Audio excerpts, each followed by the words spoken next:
Hello and welcome to Minnesota Legislative Report. I'm your host, WDSE News and Public Affairs producer Greg Grell. It's our second program of the session and things are really starting to move quickly at the state capitol.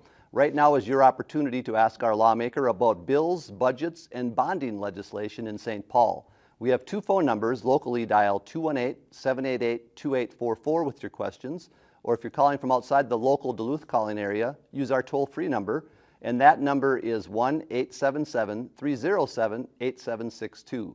You can also send your question in an email to askmlr@wdsc.org. And now let's introduce the lawmaker who's joining us in the studio today, and it's our friend, Representative Mary Murphy, a Democrat from Hermantown. And Representative Murphy, welcome. Hi, Greg.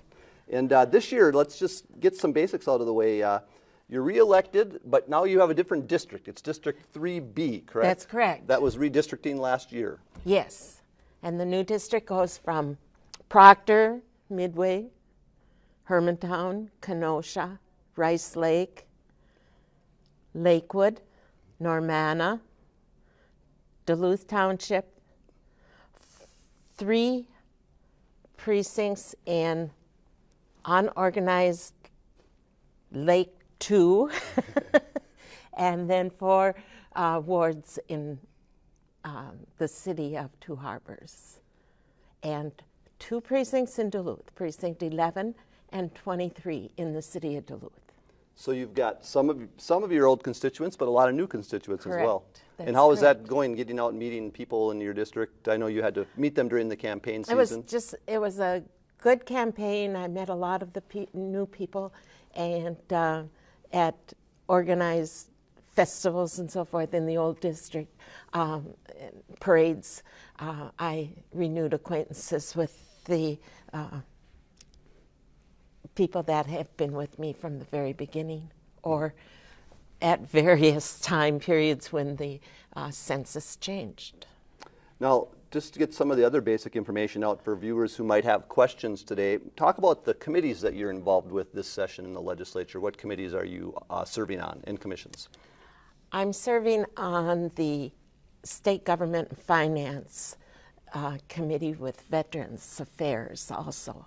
And you chair that part of committee. that, and I chair that, and that's my major assignment. Mm-hmm. I'm also serving on the Legacy Committee, mm-hmm. and Phyllis Kahn is the new chair of the Legacy Committee. She's from Minneapolis, and Dean Erdahl, the second chair of the Legacy Committee, is on that, and then I was the first chair. So it's kind of remembering this is what we did, but there's changes in there too.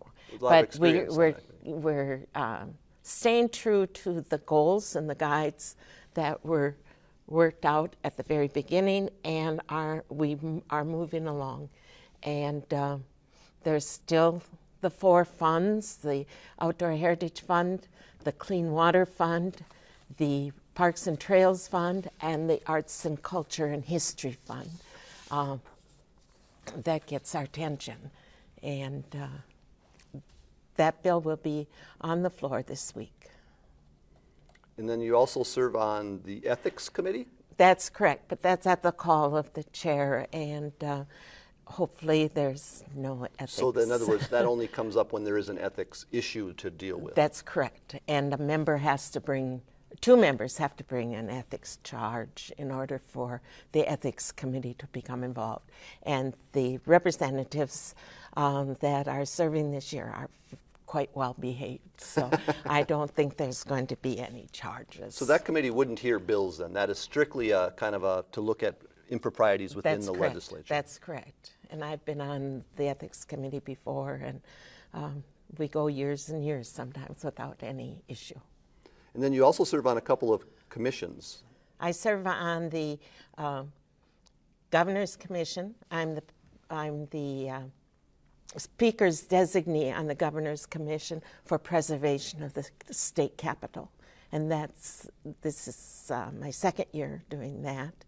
And I'm on the Pension Commission, and I'm vice chair of the Pension Commission, which is a combination group that deals with pension issues before and creates bills before they go to the committees in the House and the Senate. It's 7 senators and 7 representatives.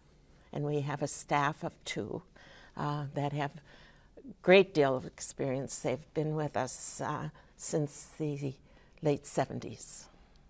And we were talking just before the show that there has been some money that has been put forward to work on capital preservation, and work is ongoing, and there is more money in this session's bonding bill. That's correct. There was a $44 million appropriation last year to get the planning going and the basic information gathering on really what is needed, an inventory of what is needed inside and outside. And so most of the outside work was funded with the $44 million from the last bonding bill. And then this new bonding bill that we are considering this year has $109 million. And then if there's another bill next year, there will be a further ask.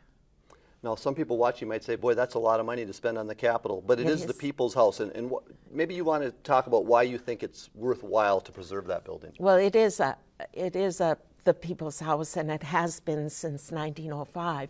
And over the years, it has had some Band-Aids put to it, but basic structural changes inside, like boilers and electrical work and that kind of thing, has not been addressed very, very well. And so we're starting from the inside and inside the walls, and there is some outside of on the walls that we walk through the halls every day that needs repair too. And there is a will of the people now to have more spaces like they were in 1905, public spaces in the building. So it's not just the House of Representatives and the Senate and the Supreme Court's chambers.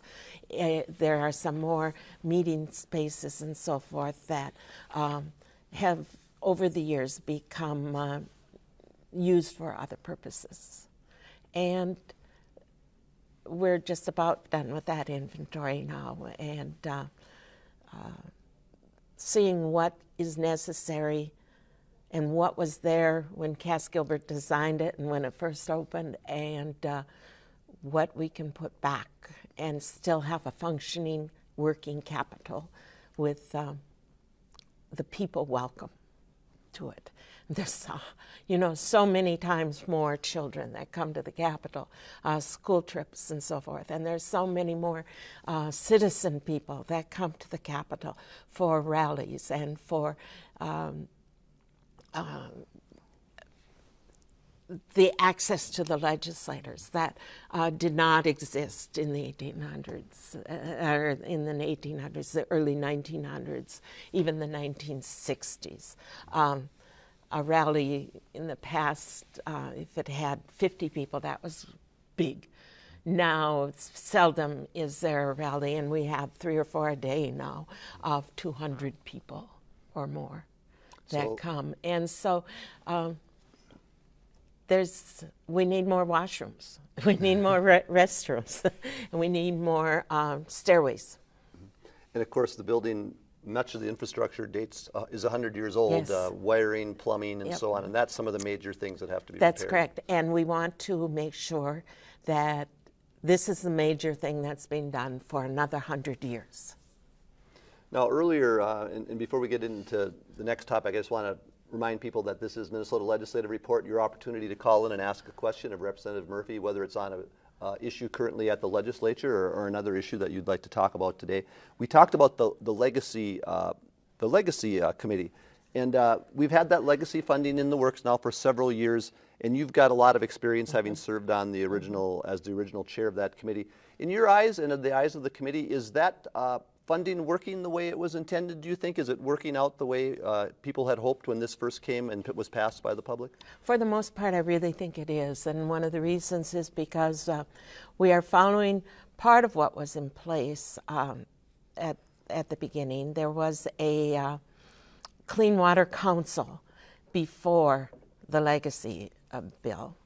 But there was also along kind of side by side, but not part of the legacy bill, was the Outdoor Heritage Council. And the Legacy Committee has abided by the decision of the Outdoor Heritage Council for 5 years now. This is the 5th time, and we are still following the recommendations of the Outdoor Heritage Council. But the first years, in the first 2 years, we did go beyond what the Outdoor Heritage Council that we took an additional $2 million that was in the reserve, and we funded it for the emerald ash borer that just came about after the council had made their recommendations. And the discovery was made near the Como area in St. Paul. And we thought that we should get on top of it before the Outdoor Heritage Council met, because, this was something now and something that was coming from the east, and we definitely wanted to combat it in the bud, so to speak. This year, again, we are accepting all of the Outdoor Heritage Council recommendations, and again, Representative Khan has a few things in addition to what they recommended, but the money is there for it. And she's also asking, without their full consent, although some say it's okay, some say it's not at this point in time, for the Outdoor Heritage Council to go on a 2-year funding cycle rather than every year funding cycle. The legislature is on a 2-year funding cycle, and the other funds are also. And so would that be Representative Khan seems to be winning at this point. So that would be a vote of the entire legislature to make that decision to go to the 2-year cycle? Well, it's coming out. It is in the legacy bill, and the legacy bill is out of Ways and Means now, and so will be on the floor sometime this week. But I don't know. I don't know where it is in the Senate. The 2-year plan is in the Senate, so that may be a issue that's decided in the conference committee. And in general, is the legacy funding and the projects, is that receiving bipartisan support when it goes through committee and so on?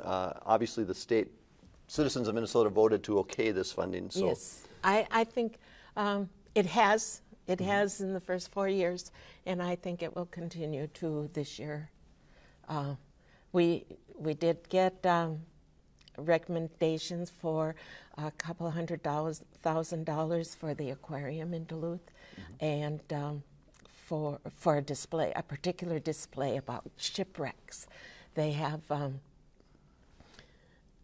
they will have something at the aquarium, but then they're going to do outreach with the people that are going up the shore to see the various shipwrecks that are underwater, and there's going to be a connectivity to that kind of thing with the interest that's generated right there at the aquarium.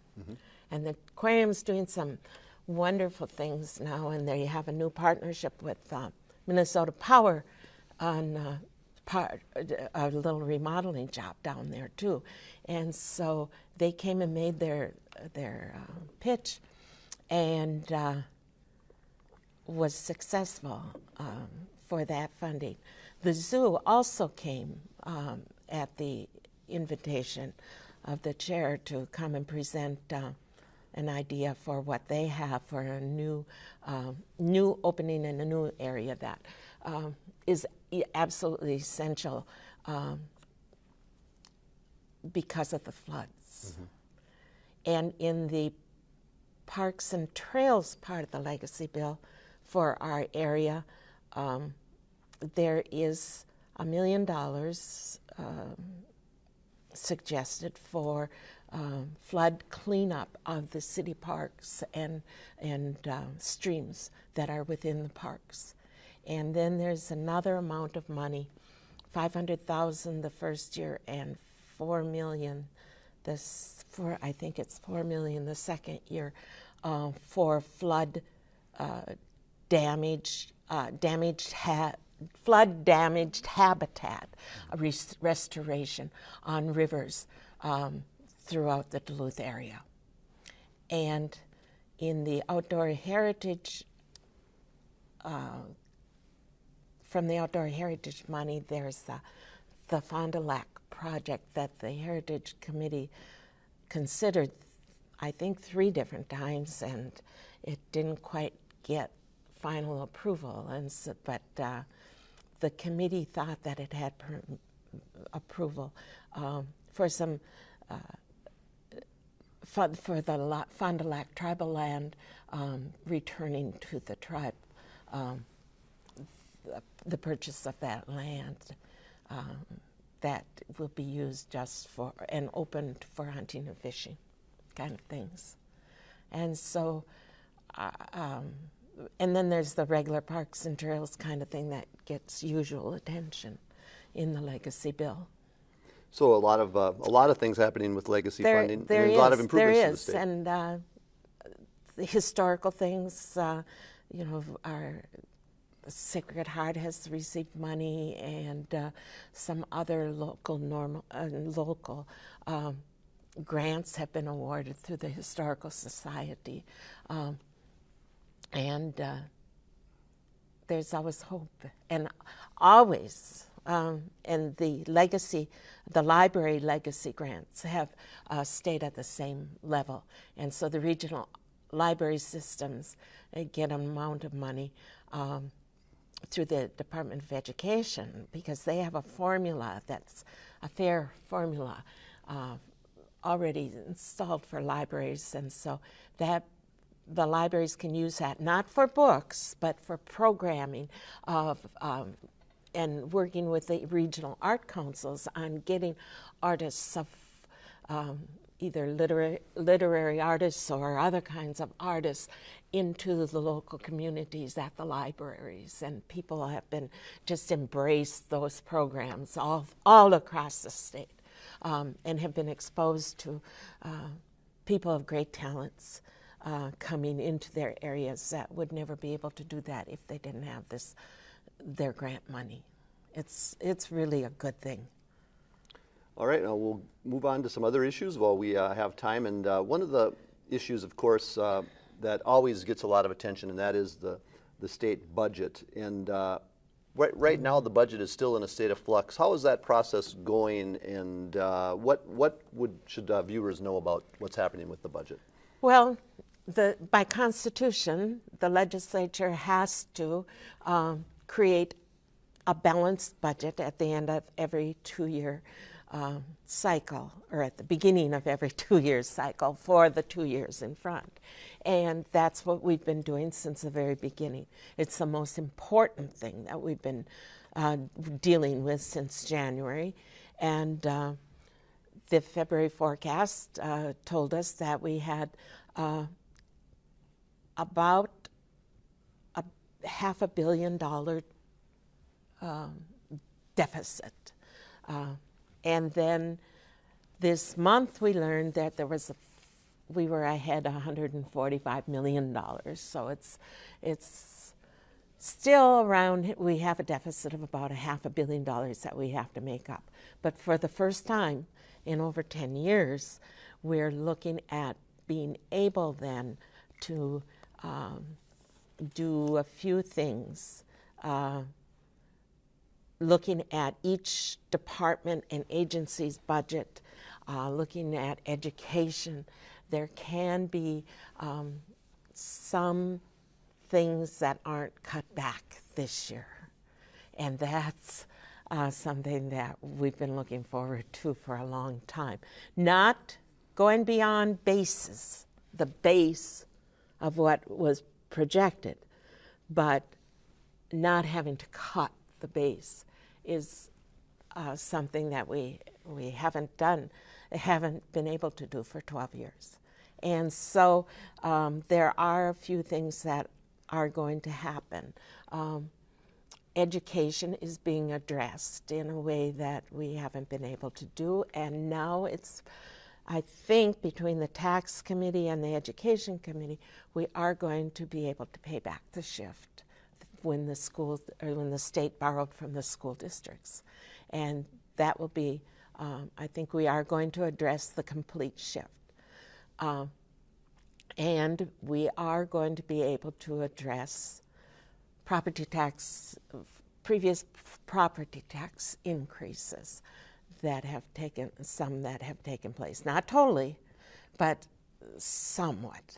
I think there will be more money for local government aid, and I think that school districts, especially rural school districts, and that's kind of where we're at up here in northeastern Minnesota, should be getting up to $300 more per child through spending. And those are the real biggies. Higher ed, grants and aids will be maintained, I believe, and maybe, I'm not sure if they'll be added to or not, but we're hoping. We have about 5 minutes left in our abbreviated program this afternoon, so I want to get to a few more issues before time is up. And one goes into the budget. And at the beginning of this session, Governor Dayton had a proposal that would have changed the way our sales tax system worked, and heard a lot of feedback on that. Is that dead now, or do you still see some possibility of a change in our sales tax structure before the session is over? Do I see a change? I'm not on taxes, but right. I doubt it. I don't know.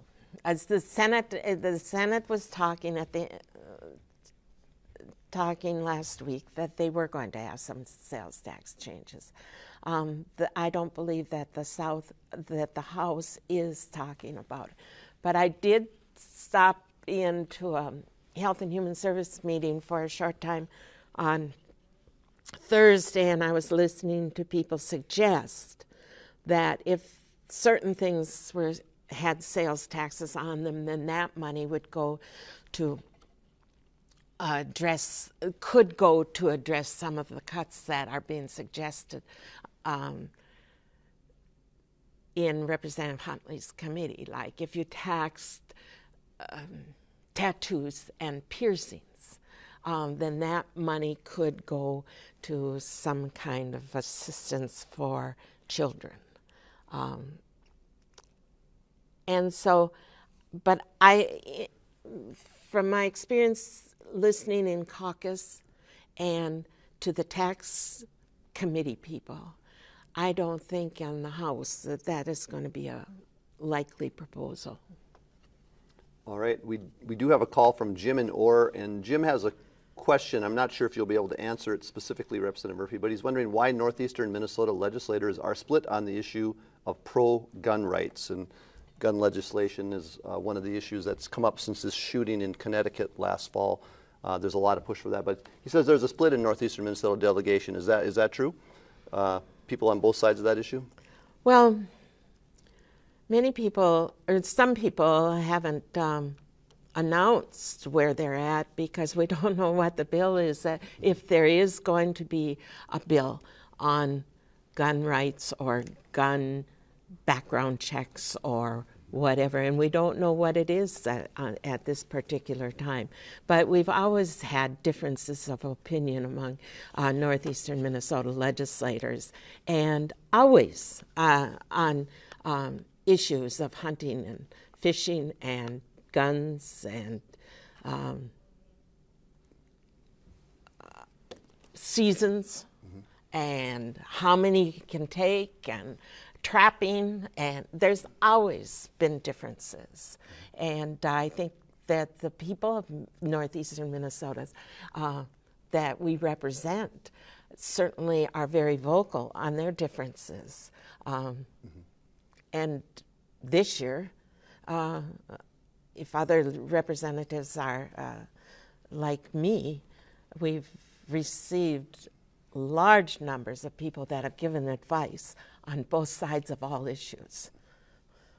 Well, Representative Murphy, this half hour has gone by very quickly, and we'll continue the conversation in coming weeks, but we appreciate your time this afternoon, and the snow is starting to fall here in Duluth, and maybe it is wherever you're watching today, and we hope everybody travels safely, and I hope you travel safely to St. Paul for the session next week. Thank you.